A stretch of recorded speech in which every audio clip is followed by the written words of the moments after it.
प्रभु प्रेमियों, राधे राधे। आज हम कुछ विशेष विषयों पर स्वामी शरणानंद जी महाराज के विचारों को सुनेंगे, जिन्होंने अपनी पुस्तक संत समागम भाग 1 में प्रस्तुत किया है। इसमें बहुत ही कठिन विषयों को उन्होंने बहुत सहज प्रकार से बताया है। बहुत गहरे विषयों पर बहुत सरलता से प्रकाश डाला है। इसमें लखनऊ के सत्संग का विशेष जिक्र है, जिसमें उन्होंने कई विषयों पर प्रश्न उत्तर हुए। पहला प्रश्न है, ध्यान किस प्रकार हो सकता है? तो महाराज जी कहते हैं, ध्यान करने वाले महानुभावों को यह भली प्रकार जान लेना चाहिए कि वे किसका ध्यान करना चाहते हैं, क्योंकि ध्येय के ज्ञान के बिना ध्यान किसी प्रकार नहीं हो सकता, और प्रेम पात्र का ज्ञान होने पर ध्यान अपने आप हो जाता है, क्योंकि जिसका ज्ञान नहीं होता उसका ध्यान किसी प्रकार नहीं हो सकता। और नेक्स्ट टॉपिक है ध्यान का फल। ज्ञान से संसार के बंधन टूट जाते हैं और ध्यान से अनंत की अनुभूति होती है। बंधन टूटते ही संसार की वासनाओं का त्याग हो जाता है। इससे ज्ञान होने पर ध्यान स्वयं हो जाता है। कर्म क्यों होता है, यह नेक्स्ट विषय है, प्रश्न है। तो महाराज जी का इस पर विचार है, जब तक हृदय में किसी प्रकार की विलासिता जीवित है, तब तक शुभ तथा अशुभ कर्म में रुचि होती है। विलासिता का अंत होने पर त्याग के भाव उत्पन्न होते हैं, फिर कर्म से रुचि बिल्कुल नहीं होती और त्याग आ जाने पर के बहाव की ओर ले जाता है। जिस प्रकार नदी के चढ़ाव की ओर चलने वाला नदी का अंत करके नदी के कारण को जान लेता है, उसी प्रकार त्याग करने वाला संसार के कारण को जान लेता है। कर्म का फल नेक्स्ट टॉपिक है। कर्म का फल क्या है, जिस पर महाराज जी के भाव हैं स्वामी शरणानंद जी महाराज के। जिस प्रकार नदी के बहाव की ओर जाने वाला महासागर में डूबकर बार बार उसी पानी में चक्कर लगाता है, अर्थात नदी के कारण को नहीं जान पाता, उसी प्रकार कर्म करने वाला घोर संसार में चक्कर लगाता है, परंतु संसार के कारण को जान नहीं पाता। अगला विषय है स्वामी जी महाराज से जानकारी में आने वाला, आदर और अनादर तथा सुख और दुख क्यों होता है। तो महाराज जी के इस विषय पर अपने भाव विचार हैं। कर्ता ने अपने को जिस भावना से बांध लिया है, उस भावना के अनुसार क्रिया करने पर कर्ता उस समुदाय में आदर पाता है, और भावना के विपरीत क्रिया करने पर अनादर पाता है। आदर से सुख और अनादर से दुख अपने आप होता है। नेक्स्ट प्रश्न है किसी प्रश्नकर्ता का, गुरु और ग्रंथ की आवश्यकता क्यों होती है।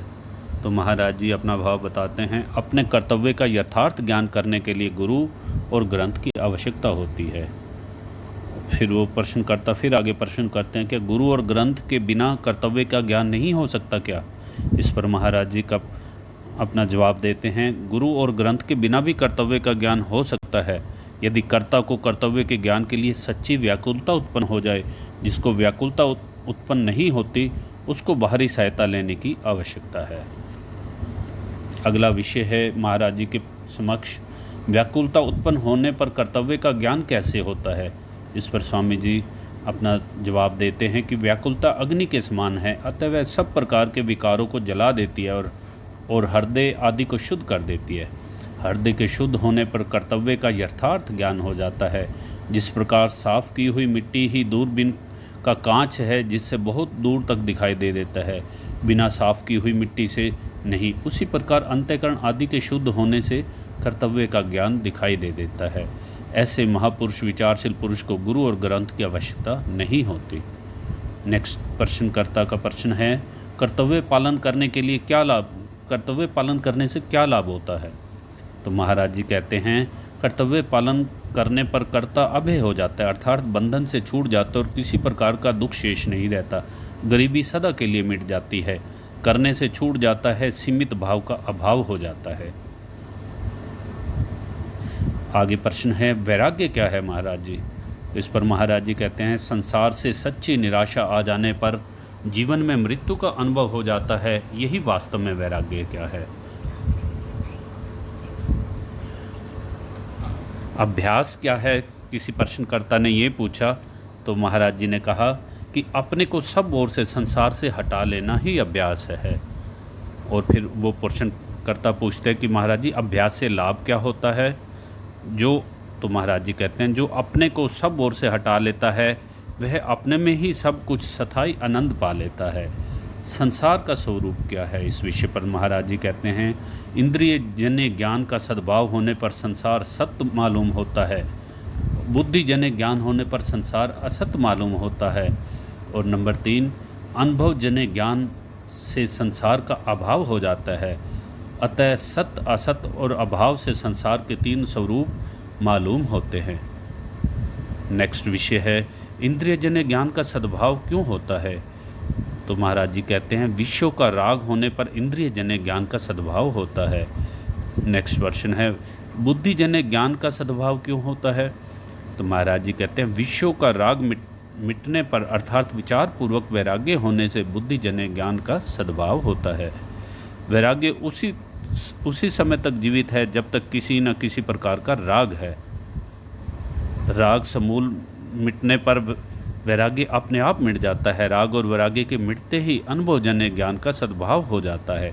अनुभवजन्य ज्ञान का स्वरूप है और बुद्धिजन्य ज्ञान इंद्रियजन्य ज्ञान का गुण है। अर्थात इन दोनों का ज्ञान स्वरूप नहीं है, इसलिए घटता बढ़ता रहता है। नमस्कार भक्तों, आज के विषय को इतना ही, इस पर विचार कीजिएगा, इस पर मनन कीजिएगा। और एपिसोड नंबर 2 यही पूर्ण होता है।